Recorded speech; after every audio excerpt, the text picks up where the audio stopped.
Hey, what's up, parents, teachers, therapists, and anybody who's interested in supporting kids with executive function challenges to have a better life? My name's Seth Perler, sethperler.com, executivefunctionsummit.com, executivefunctionlab.com, all the things. Glad you're here. It's my birthday, October 6th, my birthday. I just turned 284 years old. Don't tell anybody my age. Just kidding. But it's my birthday, and I thought about, every week I try to create content for you.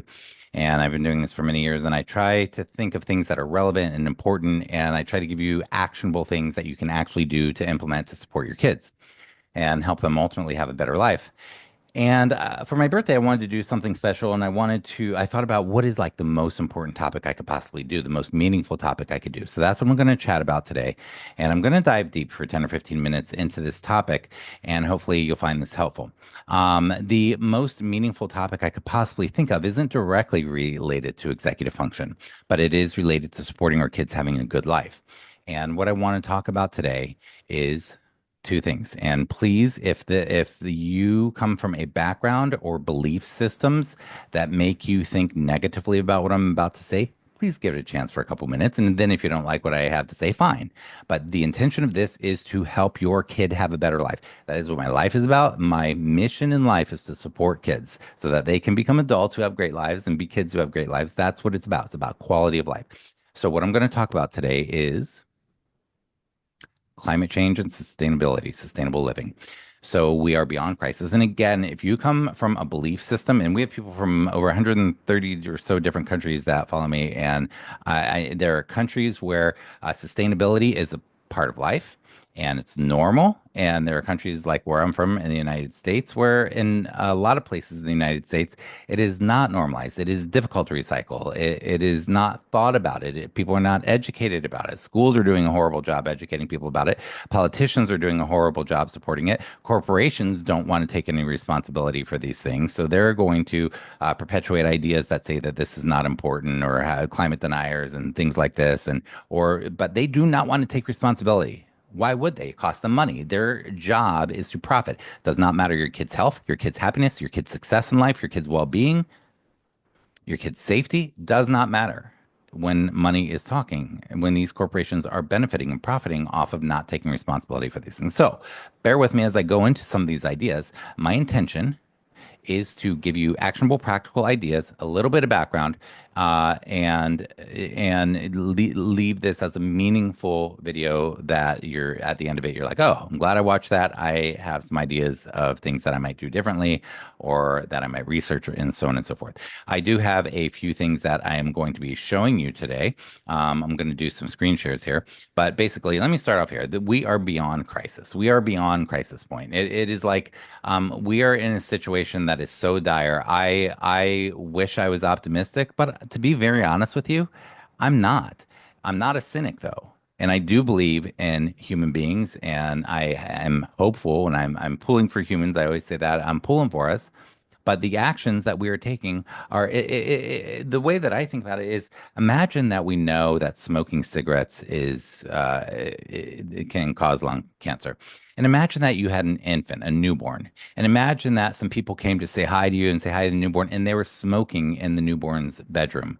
Would you allow that? Heck no, you would not.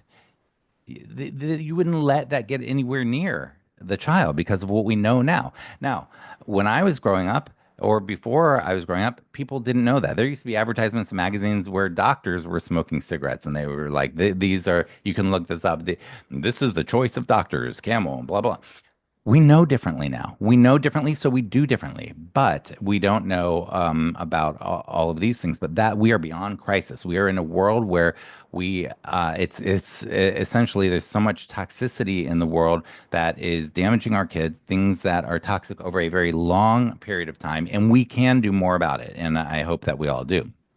So, I want our kids to be healthy and have successful lives. So, in the United States, where I live, we are in a throwaway consumer culture. We're in a culture where you just buy something, there's a bunch of packaging, you throw the packaging away. The packaging is often toxic. It has used materials to make it, inks to make it, plastics to make the packaging. We throw the packaging away, don't think anything about it. We get a bottle of water, throw the bottle of water away. Some people recycle it. We have all sorts of plastics that are not recyclable. So, this is a consumer culture. Giant corporations profit. They want to make as much profit while spending as little as possible. Plastics, for example, are very cheap. How are they going to optimize their profits? That is what they're concerned about. They do not care about your child's health, your child's lifespan, your child's safety, your child's mental health. They do not care about all of the health complications or anything that these things contribute to. They do not want to take responsibility. They want to make profit. So this is the culture that we live in, but we've created the culture so we can change it. And there are definitely plenty of places in the United States where they do value sustainability. And there are many countries around the world where you go to these countries and you're like, oh my gosh, the United States could look like this. We could, and so there are places that it is the culture to not be wasteful and not to be such a throwaway society. But that is what happens. And there is a horrific lack of education in the United States. And of course, your kids will learn some things about sustainability and science and stuff in school, but not nearly enough considering the threats to their lives with this stuff. So it is not convenient, and it's not convenient for you. It's not convenient for me. It's not convenient for corporations or to change but it is. It doesn't matter if it's convenient. We care about our kids' health, safety, well-being, their lives. We want them to have a good life. So one of the things that when I started my teaching career, I lived on the Navajo Nation reservation for a few years, and just this focus on Mother Earth, and then having lived in Hawaii, the focus on the Aina, the land, the water, and the environment and our connection with the environment. I there are so many cultures in the world and subcultures that really understand our connection with the earth. And when we in the United States go on vacation, we like to get outdoors, go camping, be outdoors. But a lot of our lives is spent indoors, disconnected from nature, not seeing the impacts or not noticing the impacts. And I really do think of Earth as Mother Earth. We are a part of this. Every single thing is made from something from the Earth. Your cell phone is made from stuff from the Earth. Everything is made from the Earth. So we are part. This is our Mother Earth, and I think of it like I want to treat Mother Earth like my mother, like I care, like I respect. And this is our home. And I want to treat the earth as our home, not like I just have my home and other people have their home, but this whole planet is our home and that we treat it as such rather than just throwing things away and disrespecting it. Everything impacts everybody. We assume safety when we are drinking out of a plastic bottle. We assume that it's safe to drink out of a plastic bottle. What could that possibly be doing to our kids? Could that eating from plastic containers, putting plastic in the microwave? How could that possibly be impact? Is that we assume that we eat and drink certain waters and things. Oh, it's got to be fine.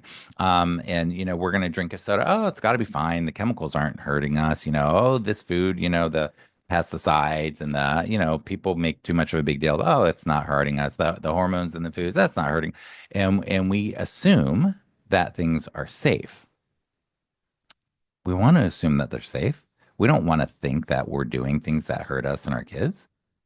It's exhausting to research it, but it's important and it matters. And there is a horrific, as I said, lack of education in the United States, at least, about this stuff. So we turn a blind eye and it hurts us. Um, the media doesn't cover it. I can't believe what's happening with the hurricane right now, as I'm recording this, and the horrific destruction, and the fact that the corporate media news outlets are saying nothing about the climate. How is that possible? How are people not outraged and terrified? They're outraged and terrified, but they're not looking at the climate.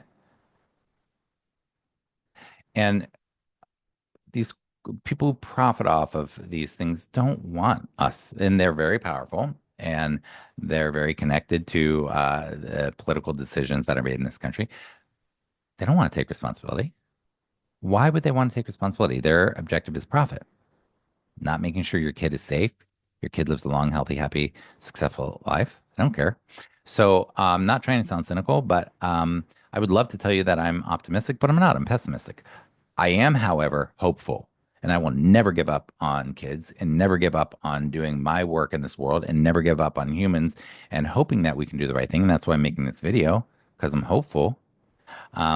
But their politics are involved and that causes resistance and the corporate profit, blah, blah, blah. So The things that are going on with what's going on this planet also, we are causing extinctions. There are microplastics and nanoplastics. I'm going to show some screen shares in a moment of some things you can look into. But there are plastics and toxic stuff in our food. Let me show you this real quick. So, uh, as I get there we go, screen share options. Where's my screen share, yo? There. So, this is, I'm sure many of you are familiar with the climate clock, but you may want to, it's a really cool site. You can look at it in different ways, and you can um, learn about the climate clock here and what is happening and how much time we have left and what's going on. You can learn about the Great Pacific Garbage Patch.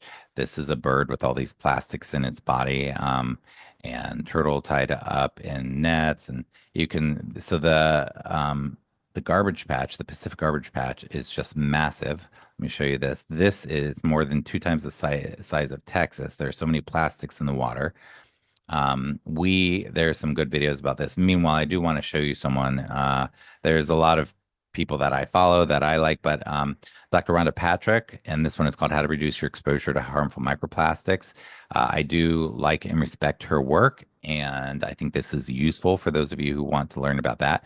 So, anyhow, there are some things that I wanted to mention. Some people don't know that there are plastics in your body right now. Supposedly, we consume, at least in the United States, about a credit card's worth of plastic every week of our lives from all of the different food sources, from how it's in our food web. And we aren't aware of the toxic effects of this stuff. So, um, there are people who are investing, for example, in the ocean, but what I think is that the corporation should be taking responsibility. But people are trying to clean up the plastics, and we are making progress in that. So I also want to mention that cities and stores and schools don't make it easy to live sustainably. So that is a big problem. And then hopefully we can change more of that. But I try to support stores or businesses or what have you that are as sustainable as possible. We can do more of that. So what can we do about it? So I'm going to go back to the old basics: recycle, reduce, reuse, and refuse is one that I add. So you'll often see the old-fashioned recycle, reuse, reduce things, and refuse. I'll talk about each of those really quick. Recycling, as you know, is where we take old things and we recycle them. We reuse them. So we create new things from them. We can recycle glass, metals. We can recycle some forms of plastics. There are things called polymers that you can learn about or not, but there are certain plastics that are recyclable depending on the polymer that breaks down the plastic. Electronics, many can be recycled, and paper, batteries. And when we don't recycle things, they go into the landfill. We turn a blind eye because we don't see the landfill, but our landfills are filling. And there are many places, in fact, in the United States, we have so much trash, we don't know what to do with it. We ship it away from the United States. And now we're having problems because we can't get rid of a lot of the trash that we need to get rid of. So what do we do about it? Well, we recycle. We don't use it in the first place. Anyhow, that's recycle. Reuse is to repurpose things. Containers are great things to repurpose. Glass jars, you could use them for cups. Sometimes plastic bags, for example. I don't use plastic bags whenever possible, but sometimes you buy something and it's packaged in plastic. But you could use the plastic bags in that for poop bags. You could use those for trash bags. Poop bags for your dog, obviously. And furniture can be reused in toys and books, and we can compost. And so, as far as reducing and refusing, so the reducing is not using as much of it in the first place, and the refusing is refusing to use things. So, I haven't drank from a plastic bottle since about 2015. I made a commitment to at least stop that one thing. So that's a change that I've made. I don't use plastic bags anymore. So anytime I go to a store and they try to give me a plastic bag, I say, nope, no bag. I brought my own, or I don't need a bag. So I refuse things that I can. I try to support companies that reduce and reuse. Um, Styrofoam, whenever possible, I don't use it. So I don't go to any restaurants that use it or put the drinks in styrofoam cups or things like that. Um, there's something called single-use plastics or single-use containers. Those are things that, like a plastic bottle, Single use, use it once and then it's thrown away or recycled, but it'd be better to not use it in the first place. If you can use an alternate water bottle that's reusable or things like this. Not to mention all the plastics that go into your body from those anyhow. There can even be plastics from metal containers that get into your body because of the way that they line, like aluminum cans and stuff like that. So anyhow, just not trying to freak you out, but just be aware and learn and do your own research. We can reduce our use of electricity, which means that the source of the electricity, let's say it's fossil fuels, we are using less of that.